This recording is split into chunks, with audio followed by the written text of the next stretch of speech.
자, 오늘 이 말씀을 가지고 구원 받는 것입니다. 구원 받는 것을 어떻게 알죠? 오늘 세 번째입니다. 이 말씀을 드리겠습니다. 우리 학생들은 끝까지 이 말씀을 같이 잘 들어보시기 바랍니다.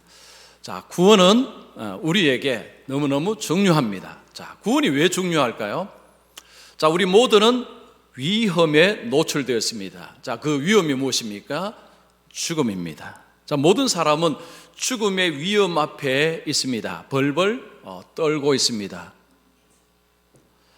구원은 이 죽음에서 건짐을 받는 것입니다. 자, 죽음이 무엇입니까? 보통 사람들은 죽음하면 육체적인 죽음만을 생각합니다. 육체적인 죽음이 우리에게 두려움의 대상이 되는 것은 사실입니다. 그런데 성경은 진짜 두려움을 주는 죽음이 있다고 이야기합니다. 둘째, 사망입니다. 이것은 지옥으로 떨어지는 것을 말합니다. 성경은 이 죽음에서 건짐을 받는 것이 구원이라는 것을 우리에게 말씀합니다. 자, 그러면 이 죽음에서 건짐을 받는 방법이 무엇입니까? 예수님을 믿는 것입니다. 자, 예수님을 믿으면 구원을 받습니다. 자, 그런데 예수님을 믿는다는 것이 이게 쉽지가 않습니다. 아무나 할 수 있는 것은 아닙니다. 누가 예수를 믿습니까? 거듭난 사람, 다시 태어난 사람이 예수님을 믿습니다. 다시 태어나는 것은 우리의 힘으로 불가능합니다. 성령께서 한 사람을 다시 태어나게 하십니다. 자, 어떤 방식으로 하실까요? 회개를 통해서, 한 사람의 삶에 회개를 통해서 다시 태어나게 하십니다. 자, 회개가 무엇입니까? 회개는 나 중심에서 하나님 중심으로 삶을 바꾸는 것이 회개입니다. 회개했다라는 것은 이제는 내 중심이 아니라 하나님 중심으로, 예수님 중심으로 살겠습니다 라고 결단하는 것이 회개입니다. 나의 영광을 위해서 살던 삶이 이제는 하나님의 영광을 위해서 살겠습니다 라고 삶을 바꾸는 것이 회개입니다. 지금까지 내 삶의 주인은 나 자신이었는데 이제는 하나님이 내 삶의 주인이심을 고백하며 예수 그리스도의 통치를 받고 살겠습니다 라고 하는 것이 회개입니다. 자, 그렇다면 여기서 의문이 한 가지 생깁니다. 예수님을 믿으면 구원받는다는 것을 어떻게 할 수 있습니까? 자, 예수 믿으면 구원받는다라는 것을 주장하는데 이걸 어떻게 할 수 있느냐라는 것입니다. 자, 오늘 본문은 우리에게 그 해답을 줍니다. 자, 본문을 다시 보면, 그러나 이제 그리스도께서 죽은 자 가운데서 다시 살아나사 잠자는 자들의 첫 열매가 되셨도다. 예수님께서 부활하셨다. 예수님의 부활 사건은 우리가 예수님을 믿으면 구원받는다라는 것을 보여주는 증거라는 것입니다.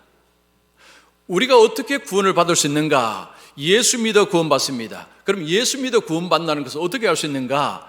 예수님의 부활을 보면, 예수님의 부활을 알면, 그러면 예수 믿어 구원받는 것이 사실이구나 라는 것을 알게 된다는 것입니다. 그래서 부활은요 너무너무 중요합니다. 예수님의 부활을 모르면 구원을 알 수가 없습니다. 자, 그러면 이 부활이 도대체 어떤 것이기에 자, 우리의 구원을 확증해 줄까요? 오늘 두 가지로 말씀드립니다. 먼저 첫 번째, 예수님의 부활은 나의 죄가 용서받았음을 증거하기 때문이다. 자, 예수님께서 부활하셨다는 것은 내 죄가 용서받았다는 것을 증거한다는 것입니다. 만약에 예수님이 십자가에 죽으시고 부활을 하지 않으셨다면 어떻게 되는가? 우리는 구원 못 받습니다.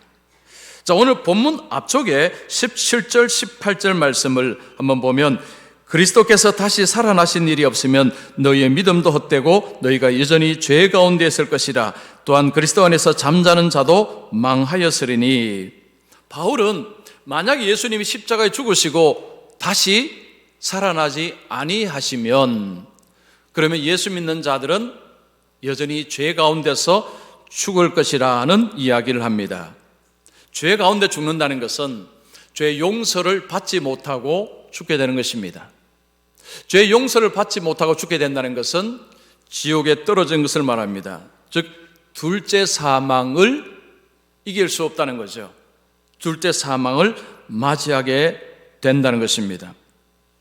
예수님께서 부활하셨다라는 것은 예수님을 믿으면 죄 문제가 처리되었다, 죄가 없어졌다, 죄가 사라졌다, 하나님 앞에서 바로 그 표현입니다.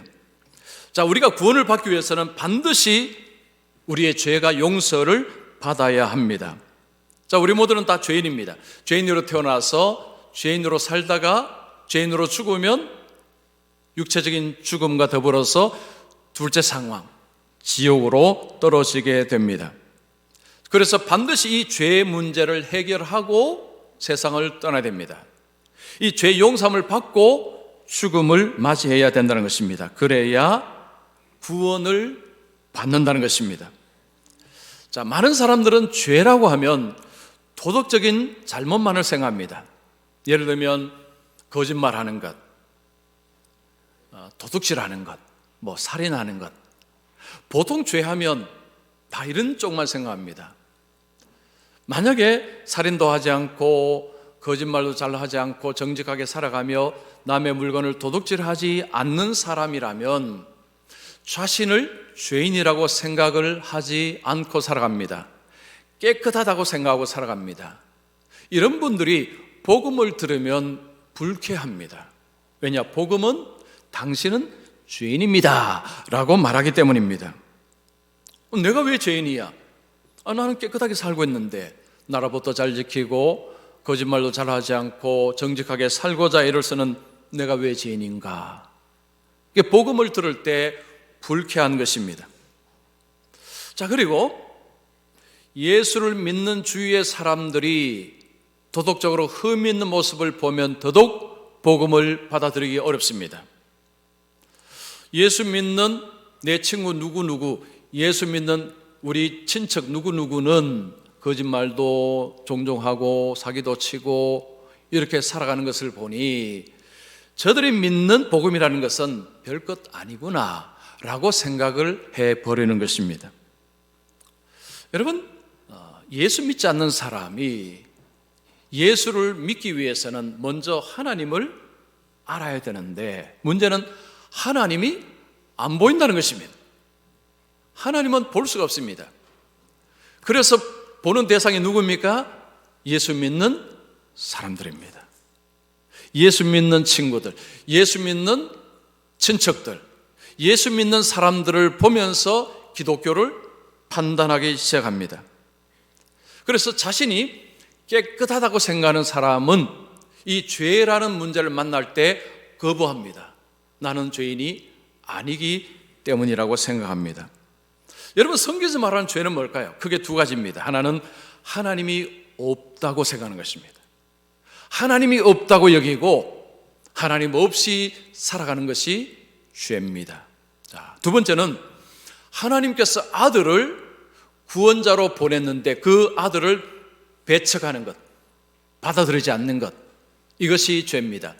성경에서 말하는 큰 죄가 바로 이 두 가지라고 말할 수 있습니다.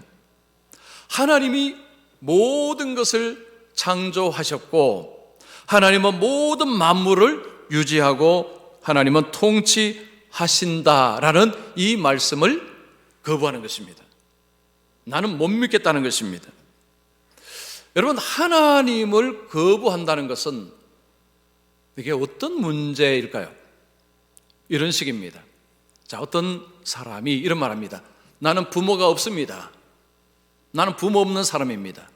나에게는 부모가 필요 없어요. 여러분, 이런 사람을 세상은 뭐라고 이야기합니까? 폐륜아라고 이야기합니다. 여러분, 폐륜은 인간이 마땅히 가져야 될 삶의 태도, 모습을 저버렸을 때 폐륜이라는 표현을 씁니다. 하나님은 마땅히 존재하시고 하나님은 살아계시는데 그 하나님이 없다고 하기고 하나님을 배척할 때 이것은 큰 죄가 되는 것입니다. 믿지 않는 사람들에게 이런 이야기를 할 때가 있습니다. 지금 하나님이 없다고 하는데 나중에 죽고 나서 하나님 앞에 서게 되면 그때는 어떻게 하시려고 무조건 하나님이 없다고 생각 그렇게 주장하십니까? 라고 하면 그들이 한결같이 하는 이야기가 있습니다. 하나님 앞에 섰을 때 하나님 저 몰랐습니다. 하나님이 계신 줄 저 몰랐습니다. 그런 이야기를 하겠다고 하는 사람들이 종종 있습니다. 여러분, 이 말이 통할까요? 안 통할까요? 안 통합니다. 자, 우리 로마서 1장 20절 말씀 크게 같이 읽습니다. 시작.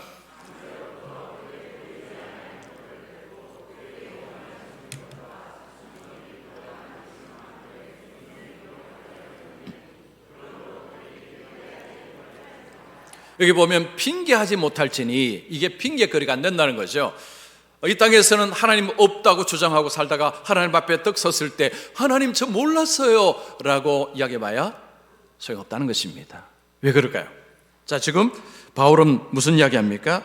하나님의 능력과 하나님의 살아계심이 온 만물을 통해서 드러나는데, 즉 세상을 보면 세상 보면 하나님이 계시겠다라는 결론에 도달하게 된다는 것입니다. 제가 한국에 오니까 벚꽃이 안 보여요. 벚꽃을 못 봤습니다. 여러분, 벚꽃이 필 때 얼마나 아름답습니까? 그죠? 꽃들이 피고, 그리고 이 어떤 그죠? 계절이 바뀌고, 그리고 어떤 사람을 보고 만물을 보게 되면요, 너무너무 신기한 것입니다. 여러분, 우리 자신을 봐도 그렇습니다. 우리 자신을 봐도요, 너무너무 신기합니다. 우연히 저절로 이렇게 말하는 것보다는 하나님이 계셔서 하나님께서 창조하시고 하나님께서 주관하심으로 이렇게 말하는 것이 훨씬 합리적이라는 것입니다. 이것이 바로 로마서 1장 20절의 말씀입니다. 자, 오늘날 똑똑한 무신론자들이 많습니다. 자, 그들은 이런 이야기합니다. 하나님이 계신 것도 증명이 안 되고 하나님이 안 계신 것도 증명이 안 된다. 나 이거 알고 있다는 것입니다. 그런데 나는 하나님 없다고 하는 삶을 살고 싶다. 왜 그럴까요? 하나님이 싫은 것입니다. 이유는 간단합니다.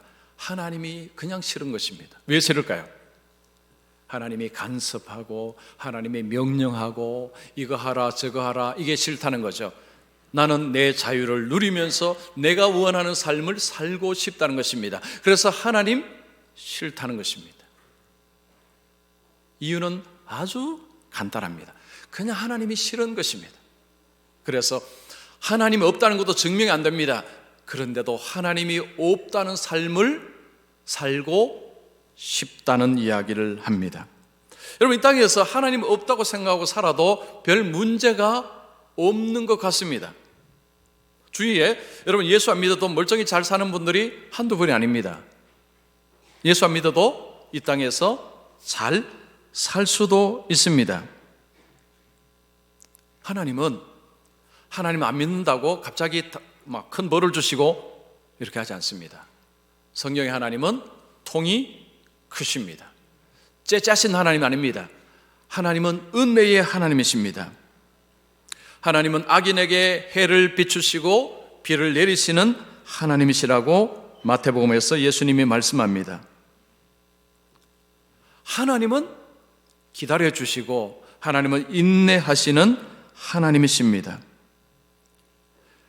오늘날 어떤 무신론자들은 하나님을 마치 자기와 같은 존재로 생각합니다. 그래서 어떤 사람은 이런 행동을 합니다. 내가 하나님 없다는 것을 증명해 주겠다 하면서 하늘 향해서 욕을 합니다.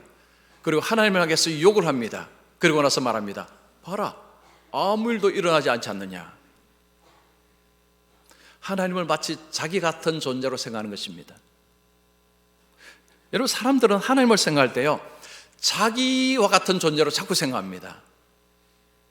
하나님은 나와 같은 존재가 아니십니다. 하나님은 크신 분이십니다. 하나님은 오래 참으시는 분이십니다. 하나님을 우리의 생각으로 판단하게 되면 정말 하나님을 오해하게 됩니다. 자, 어떤 예수 안 믿는 사람이 친구에게 전도를 받았습니다. 친구가 전도합니다. 우리 교회 가자. 교회 가서 예수 믿고 구원받아야 되지라고 권했습니다. 그때 그 친구가 이런 말합니다. 야, 너는 성경을 믿니? 나 성경 못 믿어. 그 성경에 보니 물고기가 사람을 통째로 삼켰다며, 그리고 사흘 동안 그 속에서 살아있었다며. 야, 이게 말이 되냐? 사흘이면 소화되고도 남을 시간이야. 아니, 이런 성경을 너는 어떻게 믿니? 라고 이야기합니다. 그때 그 말 듣고 있던 친구가 이렇게 말합니다. 만약에 하나님이 무에서 모든 것을 다 만들어내셨다면 그깟 물고기 큰 거 하나 만들어서 사람을 삼키고 소화하지 못하도록 하는 것이 불가능할까? 물었습니다. 그때 친구 말합니다. 그러면 가능하겠지. 그러나 나는 하나님의 창조를 안 믿어. 라고 이야기합니다. 자, 이거 무슨 이야기일까요? 여러분, 하나님께서 모든 것을 창조하셨다라는 것을 믿으면 이 땅에서 일어나는 기적을 믿을 수가 있습니다. 여러분, 왜 사람들이 기적을 안 믿을까요? 하나님의 창조를 안 믿기 때문입니다.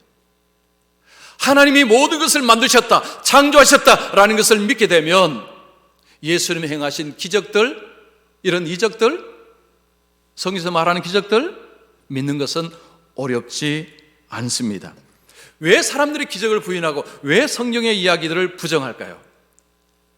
하나님께서 모든 것을 만드셨다, 하나님이 창조하셨다라는 것을 믿을 수 없다고 선을 꺼버리기 때문입니다. 그러면 예수님이 부활하셨다, 이것도 안 믿습니다. 믿을 수 없다라고 이야기합니다. 여러분, 부활이라는 것은요, 하나님이 어떤 분이신가를 알게 되면 부활은 믿을 수 있습니다. 하나님이 모든 것을 만드시고 하나님이 모든 것을 지금까지 통치하시고 하나님이 주관하신다는 것을 믿을 수만 있다면 부활은 믿을 수가 있습니다. 예수님께서 부활하셨다라는 것은 단지 역사 속에 한 사람이 부활했다, 여러분, 이런 이야기가 아닙니다. 저는 본문에서 오늘 이 앞절에서 바울은 이야기합니다. 예수님이 부활하지 않았다면 너희들은 여전히 죄 가운데서 죽게 될 것이다, 즉 구원받지 못하게 될 것이다 라고 이야기합니다. 예수님께서 부활하신 사건은 내 죄가 용서받았구나 라는 것을 확인시켜주는 사건이라는 것입니다. 예수님이 부활하셨습니다 라는 것은 예수님께서 십자가에서 죽으신 것이 그냥 죽으신 것이 아니라 속죄 제물로 자신을 내어주신 사건이다라는 것이 그게 맞군요, 그게 사실이군요 라는 의미라는 것입니다. 예수님의 부활을 믿느냐 믿지 않느냐, 아니 그게 뭐가 중요합니까? 여러분, 중요합니다. 왜냐? 예수님이 부활을 하셨기에 예수님께서 십자가에 죽으신 그 사건이 내가 받아야 될 벌을 예수님이 대신 받았구나 라는 것을 확인시켜주는 사건이기 때문입니다. 그래서 오늘 예배드리는 우리 학생들 포함해서 우리 모두는요, 예수님이 부활하셨음을 꼭 반드시 믿으시기를 축원합니다. 자, 두 번째입니다. 예수님의 부활은 나의 부활을 보증한다. 자, 예수님께서 부활하셨다는 것이 나의 구원을 이야기하는 이유가 뭐냐면 예수님 부활하셨다는 것은 나도 부활한다는 것을 의미하기 때문입니다. 오늘 본문을 다시 보시면 그러나 이제 그리스도께서 죽은 자 가운데서 다시 살아나사 잠자는 자들의 첫 열매가 되셨도다. 자, 바울은 예수님의 부활을 첫 열매라는 표현을 합니다. 이 첫 열매라는 것은 전체를 대표하는 의미입니다. 자, 우리가 성경에 보면 첫째, 첫 양, 첫 곡식, 첫 과일, 이것을 하나님 앞에 드릴 때에 하나님은 모든 것을 바쳤다는 것으로 그렇게 인정하심을 볼 수 있습니다. 첫 열매를 드렸다는 것은 전부를 드렸다는 것입니다. 이 첫 열매 안에는 모두가 들어있습니다. 예수님이 첫 열매라는 것은 예수님 안에 있는 모든 사람들도 똑같은 일을 당하게 된다는 것입니다. 이게 뭡니까? 부활이라는 것입니다. 예수님께서 부활한 자의 첫 열매가 되셨다는 것은 예수 안에 있는 사람, 예수 믿는 자들, 그들에게도 부활은 해당된다, 부활이 일어난다라는 것을 보여주는 것입니다. 자, 오늘날 이 부활에 대해서 좀 비아냥거리는 사람들이 있습니다. 제가 어떤 책을 보니까요, 이렇게 이야기합니다. 왜 기독교가 부활을 자꾸 주장하느냐? 오래 살고 싶어서. 여러분, 이게 말이 됩니까? 오래 살고 싶어서 부활을 주장한답니다. 그 이야기가 더 황당합니다. 예수님의 부활은요, 제자들도 처음에는 믿지 않았습니다. 그만큼 이게 사실은 엄청난 사건입니다. 그 제자들이 예수님의 부활을 선포를 했습니다. 아니, 안 믿던 사람이 왜 부활을 선포하게 됐을까요? 그 사이에 무슨 일이 벌어졌습니까? 부활의 주님을 만났기 때문입니다. 예수님께서 이 자신의 상처를 보여주시면서 예수님이 십자가에 죽으신 그 주님이라는 것을 보여주셨습니다. 예수님의 부활의 몸은 이전의 몸과 달랐습니다. 갑자기 딱 사라지시고 문이 닫혔는데 들어오시고 하는 그런 몸이었습니다. 예수님이 부활하시고 곧장 그냥 하늘로 올라가지 않고 왜 제자들에게 그리고 500의 형제들에게 보여주셨을까요? 왜? 이유가 있습니다. 소망을 주시기 위해서입니다. 예수님은 왜 부활하시고 그냥 곧장 하늘로 안 올라가시고 왜 제자들에게, 500의 형제들에게 왜 자신의 부활의 몸을 왜 보여주셨느냐? 그들에게 소망을 주시기 위해서입니다. 예수님은 자신이 죽음에서 부활하심을 통해서, 그 몸을 보여주심을 통해서 구원이 뭔지를 신물 교육으로 보여주신 것입니다. 예수님의 제자들은 예수님이 십자가를 지실 때 전부 도망갔습니다. 그냥 비겁한 자들입니다. 겁장이들입니다. 그러나 예수님의 부활하신 예수님을 만난 이후에 그들은 달라졌습니다. 용감한 자가 되었습니다. 왜 이렇게 바뀌었을까요? 무엇이 그들을 바꿨을까요? 그들은 소망을 품었습니다. 그 소망이 무엇입니까? 죽고 다시 살아난다라는 소망을 그들이 품은 것입니다. 자, 어떤 예수 믿는 사람이 주식에서 아주 실패했습니다. 엄청 손해를 보고 부활주일 예배에 참여를 했습니다. 예배를 드리고 나서 같은 교회 성도에게 이런 말합니다. 오늘 부활주일 예배 엄청 은혜를 받았습니다. 은혜를 정말 많이 받았습니다. 그런 이야기합니다. 그래서 옆에 분이 묻습니다. 아니, 오늘 도대체 무슨 은혜를 받았습니까? 라고 물었습니다. 그때 이분이 이런 이야기합니다. 오늘 예수님의 부활하셨다는 메시지는 꼭 저를 향한 말씀이었습니다. 예수님이 죽음에서 부활하셨지 않습니까? 그 메시지를 들을 때 내 죽어가는 주식도 살아날 것이라는 확신이 들었습니다. 내 죽어가는 계좌에 반등이 일어날 것임을 제가 확신하였습니다. 이건 예수님 부활하고 주식 반등하고 이게 뭔 관계가 있습니까? 물론요, 우리가 좋은 소망을 품는 것은 좋습니다.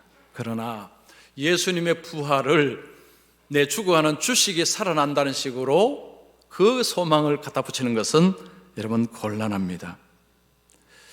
예수님께서 부활하심을 통해서 예수님의 말씀이 참이라는 것을 증명해 내셨습니다. 즉 다른 말로 하면요, 예수님의 가르침이 진리라는 것을 부활을 통해서 보여주신 것입니다. 자, 우리 요한복음 14장 6절 말씀 같이 읽습니다. 시작.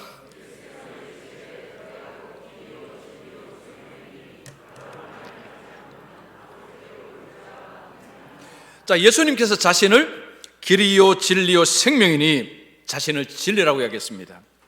세상에 여러분 종교 지도자들 많이 왔습니다. 역사 속에 많이 등장하고 지금도 많습니다. 그들은 가르침을 합니다. 그리고 그들은 그것을 진리라고 이야기합니다. 근데 그 진리라는 것을 어떻게 알 수 있습니까? 예수님께서 죽으시기 전에 3일 만에 부활할 것임을 말씀하셨습니다. 예수님께서 부활하지 않았다면 예수님 말씀은 전부 거짓말입니다. 근데 예수님께서 부활하심을 통해서 예수님의 주장이 진리, 참이라는 것을 증명해내셨습니다. 예수님의 부활 사건은 단지 한 남성이 죽었다가 살아났다 이런 의미가 아닙니다. 이 땅에 2000년 전에 오셔서 살았던 그 예수라는 분이 그분의 말씀이 진짜였다라는 것을 증명해낸 사건이 바로 부활이라는 것입니다. 여러분, 장례식장에 가면 사람들이 이제 세상을 떠난 사람들에게 이런 인사합니다. 이제 좋은 곳에서 편히 쉬십시오. 좋은 세상에서 만납시다. 그런데 무슨 근거를 가지고 이런 이야기 할까요? 근거가 없어요. 아무 근거가 없습니다. 자, 그럼 예수 믿는 사람들의 장례식은 어떻습니까? 천국에서 만납시다. 근데 무슨 근거로 이런 이야기 하죠? 부활입니다. 부활입니다. 여러분, 장례식장에서 예수 믿는 자의 죽음 앞에서는 이제 주님 안에서, 주님 나라에서의 삶을 이야기합니다. 근거가 뭐죠? 근거가 뭐죠? 부활입니다. 이게 소망입니다. 이게 소망입니다. 여러분, 성경은요, 이 부활 이야기를 할 때에 그냥 공연히 부활을 이야기하는 것이 아닙니다. 인간에게 진짜 소망은 바로 죽음에서 건짐을 받는 것입니다. 그리고 이것이 구원입니다.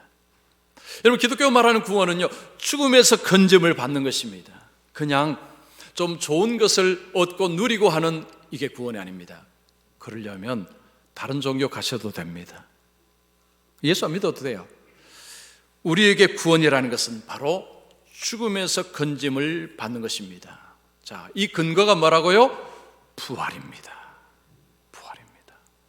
요즘 교회에 관한 이런 비난, 우리 학생들 같으면 학교에서 예수 안 믿는 친구들이 교회 다닌 것을 가지고 욕하는 이런 일도 있을 것입니다. 자, 그런 이야기를 자꾸 들으면요, 마음속에 의심이 일어납니다. 교회 꼭 가야 되나? 아니, 예수 꼭 믿어야 되나? 이런 의심이 찾아옵니다. 여러분, 그런 의심이 찾아올 때에 우리가 뭘 봐야 되느냐 하면 바로 예수님의 부활입니다. 사람들이 욕하고 비난하고 할 때에 내 마음이 흔들릴 때에 우리의 시선을 어디로 향해야 되느냐 하면 예수님이 부활하셨다라는 그 사건으로 우리의 눈을 다시 고정해야 됩니다. 그러면 흔들리던 것을 딱 바로잡을 수 있습니다. 부활은 그냥 한 사람의 부활이 아닙니다. 예수님의 부활은 내가 예수 믿어서 구원받는다는 것을 분명히 보여주신 사건입니다. 그래서 예수를 믿는 것은요, 그냥 젊을 때 아니면 그냥 좀 힘들 때 잠시 잠깐 믿는, 여러분, 이런 게 아닙니다. 그거 믿음이 아니에요. 쭉 끝까지, 죽을 때까지 끝까지 예수를 믿는 것이 이게 진짜 믿음입니다. 자, 그러면 왜 끝까지 죽을 때까지 예수를 믿어야 될까요? 무엇을 바라보고? 자, 따라하십시오. 부활입니다. 예수 믿어서 구원받는다는 것을 어떻게 알 수 있는가? 예수님의 부활을 보면 알 수 있습니다. 아, 예수 믿으면 구원받는구나. 근거가 뭐라고요? 부활입니다. 자, 우리 학생들, 자, 요거 꼭 기억하십시오. 내가 예수 믿어 구원받을 수 있는 것은 그냥 허황된 이야기 아닙니다. 그냥 모든 종교 뭐 다 종교 구원하지 않습니까? 뭐 구원 이야기하던데 뭐 기독교도 다 비슷하죠? 아니요, 달라요. 우리는 근거가 있습니다. 예수님의 부활이 그 근거입니다.